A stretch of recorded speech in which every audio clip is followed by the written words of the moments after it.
Hello, welcome back again.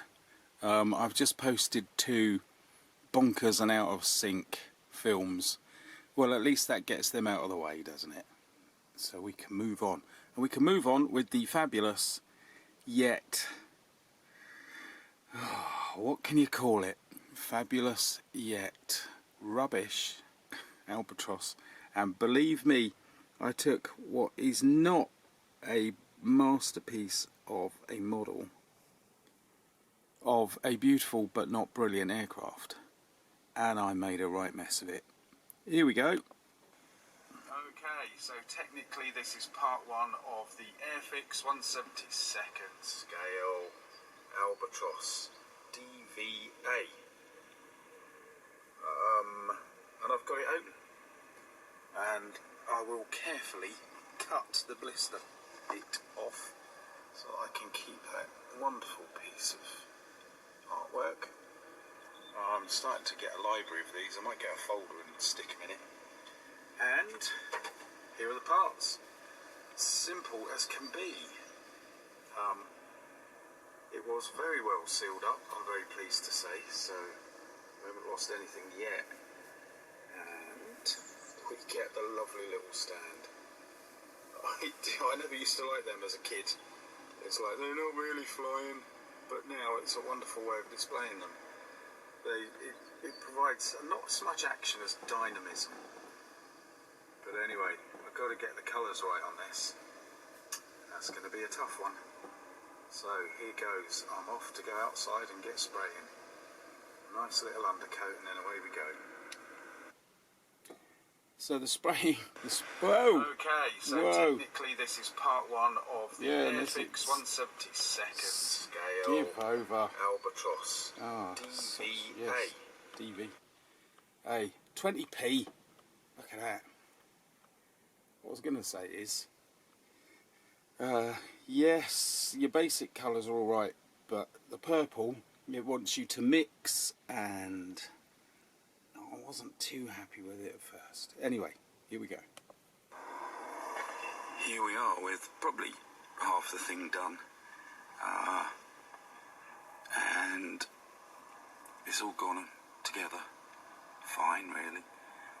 I'm not sure if this under or lower wing was camouflaged, so I'm going to look that up if I can be bothered. I suspect it was the same as the top wing, but you never know, do you? One other thing at this point, let's have a look at this. The man. This is possibly the worst pilot figure I've ever encountered, and that's saying something. The one for the old Airfix, was it the RE8? They were comical, but they had a certain quality to them. Whereas this is almost non-existent. I'm not quite sure how to go about painting something like that either. But anyway, what can you do? I'll have a go. Right, onwards.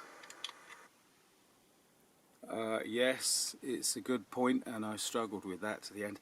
I said I should get a library of, or I was collecting a library of pictures. Should be gallery, really, shouldn't it? And I said it's around about half done. It was. And then I started knocking things off as I was trying to glue other things on. So there's different versions of half in the world, isn't there? Right, purple on, and we're under strip lights, so the colours are a bit weird. Actually, I'm not that happy with the purple anyway, but you know, you have to mix it up from 2 other colours. I don't think I've quite got it right, but it looks even worse now, which is a great shame. But anyway, there we are. And how did you do the underwing?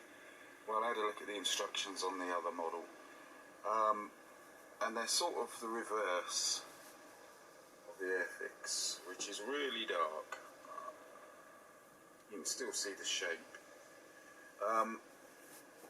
So on the basis of that, I've just done that bit negative. Seems logical to me. Makes So there we are so far.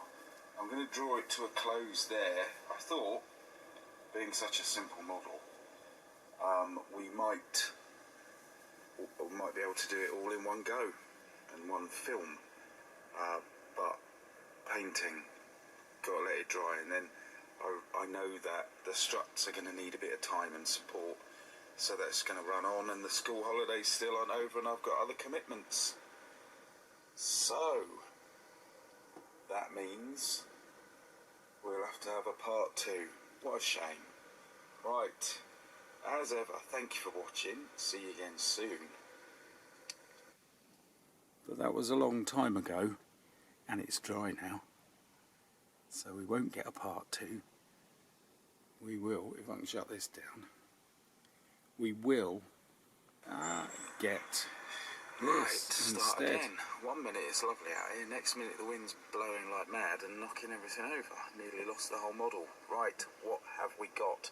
We have got the lovely Albertross. It's very small, isn't it? Never mind. And it is it has difficult moments to it. It's spectacular colours, I have to say. And unfortunately, forgetting myself, I started weathering the wheels. And I'd done the tyres fairly okay because I'd got some masks left over from something else, I don't know. So that had gone alright, then I started spoiling it, so I've stopped. The other problem I've noticed is the cross on the fuselage is too high and at too much of an angle. I do not know how I've done that. I'll probably lift that off and sort it out, but let's get on, come on. Get this one done and get on to another one.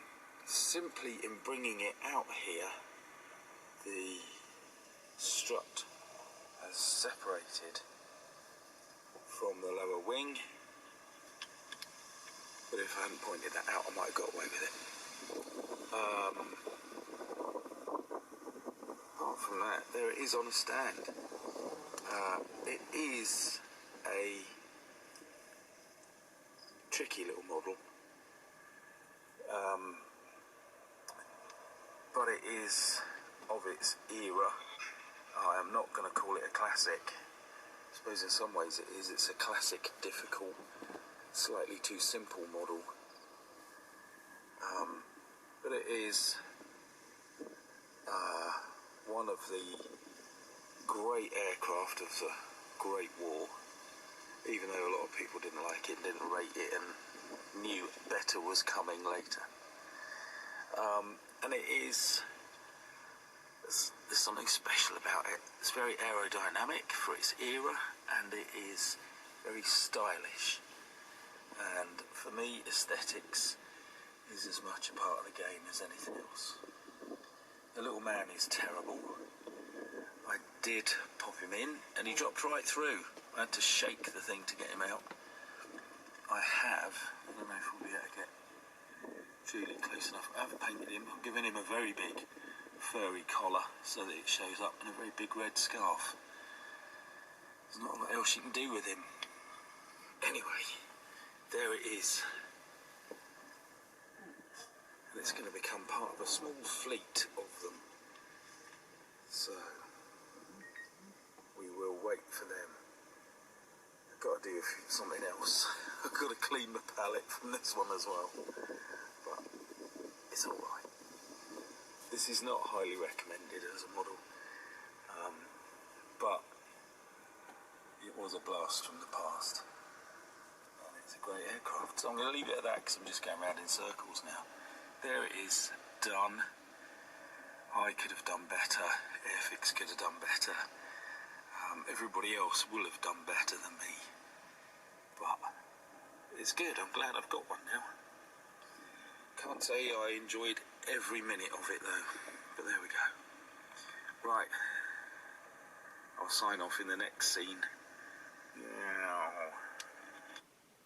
Thank you past me. And here we are. Let's have a look at it under difficult lighting. Not much better than anything we've seen. Yeah, it's incredibly simplistic to the point where things don't really come together. And oh, there it is. I thought where things don't come together well, and it's all just a bit rickety. But in the long run, when you've got it done from a distance, it looks lovely. It's superb. The choice of colours, I keep going on about it, but it makes a lovely change. Green, grey. I'm getting used to the purple. I see where it's coming from, and yeah, sort of, it's nice to have it. You know, it's sitting up on a shelf, been sitting up on a shelf for a couple of days, and I'm thinking, yeah, that's alright, I like that one, it's good. A good addition. I will be trying the others soon, but that film's got a life of its own. So, thank you for putting up with the muddle in all the films. It's all been a bit of a rush, I must admit, and the beep beep was my phone. That's Mini Meltdown and Mrs. Meltdown coming back from, don't even know what they're called these days, the Tiny Tots version of Scouts, and they've just met some actress in McDonald's. You won't believe it, McDonald's, but that's what they do afterwards.